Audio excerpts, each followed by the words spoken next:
For this is my Wonderland, I of hearts the queen.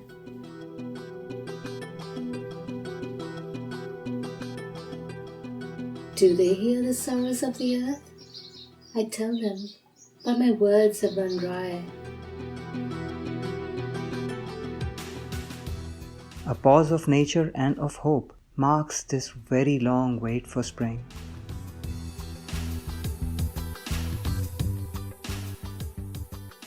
Seven children of the Wonderland. Welcome to another episode of RawPods, Creative Thought and Expression, hosted by Rawanee.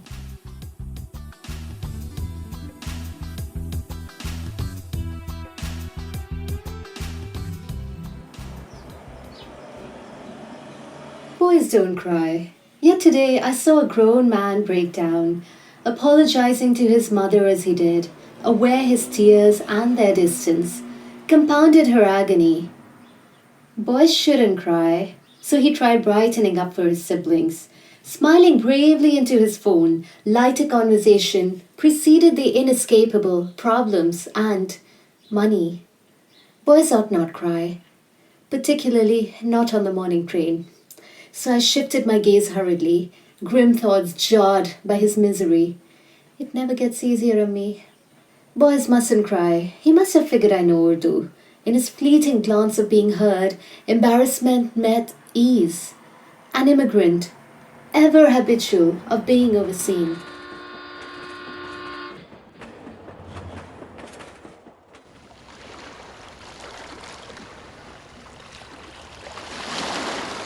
The sea waves washed away our sandcastle. Last year my cousin in his postcard wrote, "Just like that, my house recently crumbled when the floodwaters threw it tall."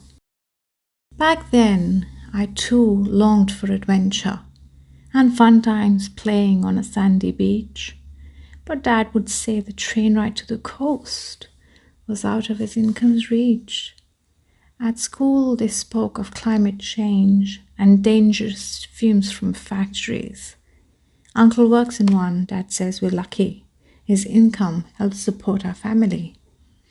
Uncle drove his kids to snowy mountains for their holiday getaway this time. He says summer's been hard on them too. 2 weeks of drought caught them by surprise. But here, the sky never stops pouring. It smells weird and everything is damp. Our luck to be rescued just in time, though this shelter at times feels cramped. I forever longed to fly in aeroplanes. Now I hope the next one brings us food. Yet I can't stop thinking about what teacher said, that our good air they heavily pollute. I always took care not to litter and waste, but we still couldn't escape climate change. Dad had just paid off the loan for our house. If the flood recedes, he hopes to start over again.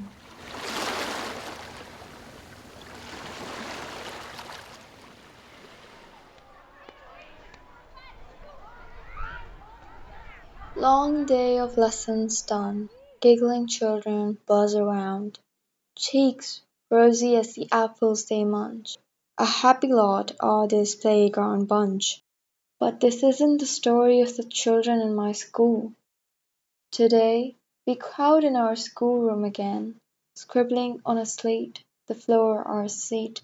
From their skinny small faces still peer through hopeful eyes, dreams like any other child, seeking answers I cannot provide. Today I spoke to Madam again. Budget freeze, we have no money. Inadvertently I glanced at her fancy shoes, but her scornful glare silenced me. Back in the schoolroom, the round eyes still demand answers.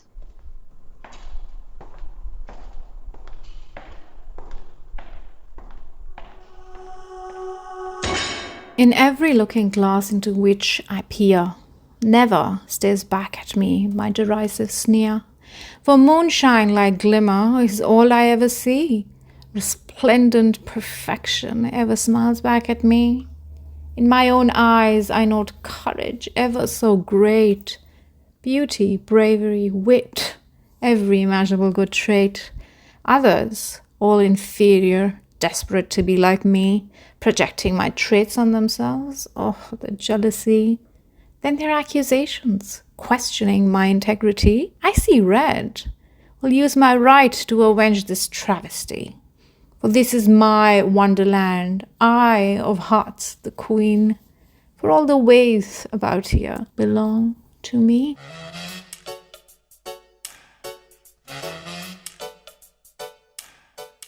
I, your echo, do hereby speak words for your highness's approval to seek.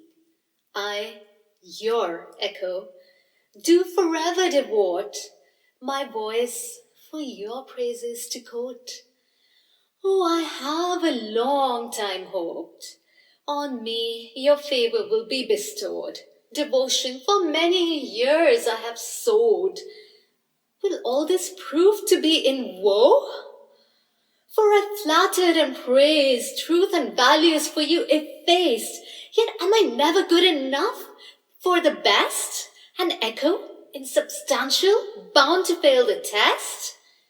And now that hope begins to diminish, the strength of my echo is starting to finish. To this country, worn out, I bid adieu. A life abroad I shall build anew. I peer at frost-covered leaves ahead. The air is cold, the trees unmoving. A pause of nature and of hope marks this very long wait for spring. They say by now the birds return. Flowers bloom, colorful and bright. But here it's cold, grey and dull. No squirrels scurry across my sight. On my porch, with my cup of chai, snuggled in a warm shawl Ammi had knit. Its warm hues, the memories stir. In a blur of nostalgia, still I sit. Hot chapatis straight off the pan, peppered amrood we shared from a plate. The room's always buzzing, voices high-pitched, but to walk away from there became my fate. Unemployed there, found work here. Go make your life. Ammi braved a smile. My heart was then cheerful and young. Didn't think I'd stay such a long while.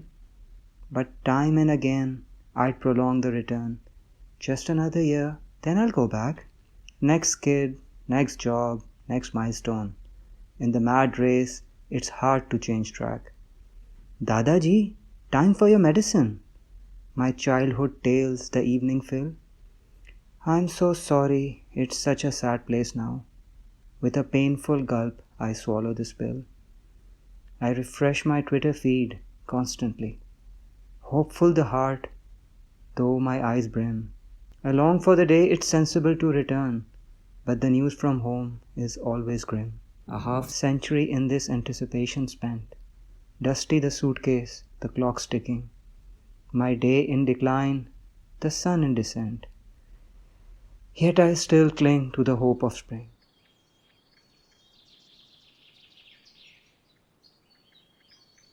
In the heavy air of evening as the sun sets with its yellow hues, clouds of grey cover the sky. The last returning birds take flight. I watch them buoyant as they fly, though dense the air. They carry on still. Do they hear the sorrows of the earth? I tell them, but my words have run dry. This pen's ink may yet still have flowed, but the heart is weighty with all it knows.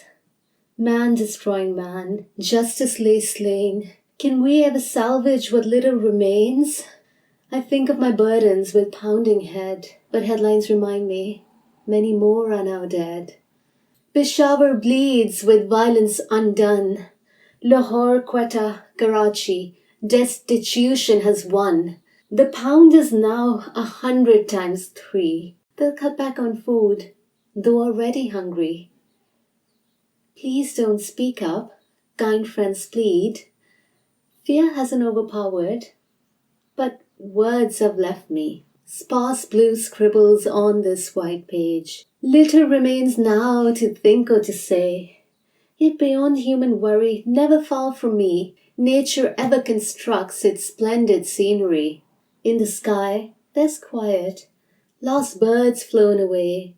Orange and pink glows the sun's last display. Beyond electric poles and this tired city, purple and blue palette, the horizon is serene. I see it now, knowing deep dark overtakes. Blood and tears flow free, endless heartache. Yet even now, as hope appears to pass by, nature's solace, the pen's ink has not run dry.